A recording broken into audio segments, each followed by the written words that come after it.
I never believed a person could change the air in a room just by walking into it until she did. Her name was Mirror, and the first time I saw her, she didn't even look at me. She was standing near the window of the café where I worked, sunlight catching in her dark hair, her fingers wrapped around a chipped ceramic mug like it was something precious. I felt it then, that quiet unraveling inside me, as if something I'd carefully tied together for years had come loose. She started coming in every Thursday afternoon. Same seat, same tea, always a soft smile when I brought it over.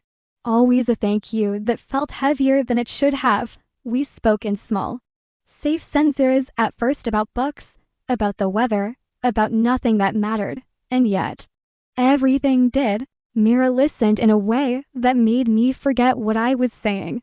Her eyes stayed on mine, steady and warm, as if there was nowhere else she needed to be. When she left, it wasn't loud, but it reached somewhere deep in my chest. I told myself it was harmless. I told myself I was imagining things. But her presence undid me. On days she didn't come, the cafe felt hollow. On days she did, my hands trembled just enough to notice. I caught myself waiting for her, watching the door, fixing my hair, rehearsing words I never used. I hated how easily she slipped past my defenses, how just a look from her could quiet the noise in my head. One rainy evening, she stayed until closing. The streets outside were soaked, the city blurred by rain and neon light. I wiped down the counter slowly, not wanting the moment to end. She lingered, tracing the rim of her mug. "Do you ever feel," she asked softly, "like some people arrive in your life exactly when you're least prepared?" My breath caught. "All the time," I said, though I was only talking about her. When I locked the door, the silence between us felt charged. Rain drummed against the windows, and the cafe smelled of coffee and something electric. Mirror stepped closer, close enough that I could feel her warmth.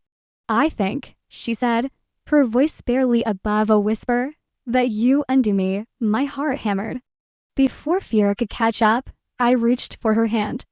Her fingers curled into mine like they'd been waiting. She didn't pull away. Instead, she leaned in, giving me time, always giving me time. Our first kiss was gentle, almost uncertain. Her lips were warm, soft, tasting faintly of tea. It felt like a question, and I answered by kissing her back, deeper this time. The world narrowed to that moment, the rain, the quiet cafe, the way my knees went weak as her hand rested at my waist. When we pulled apart, we were both breathing hard, smiling like we'd discovered a secret. From then on, everything changed slowly and all at once. We walked together after my shifts, sharing umbrellas and stories we'd never told anyone else. She learned the parts of me I usually kept hidden, and I learned hers, the fears, the hopes, the ways she pretended to be stronger than she felt.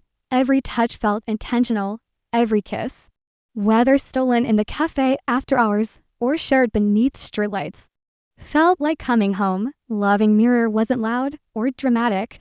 It was quiet, steady, and terrifying in its honesty. She saw me clearly, and instead of turning away, she stayed. Her presence didn't just end me, it rebuilt me into someone braver. One night, as we lay side by side listening to the city breathe, she traced circles on my hand and smiled. "You know," she said, "I don't feel undone anymore." I kissed her forehead, my lips lingering. "Neither do I," I replied, "because sometimes being undone isn't about falling apart. Sometimes it's about letting someone see you fully, openly, and discovering that love, in its softest form, is what puts you back together."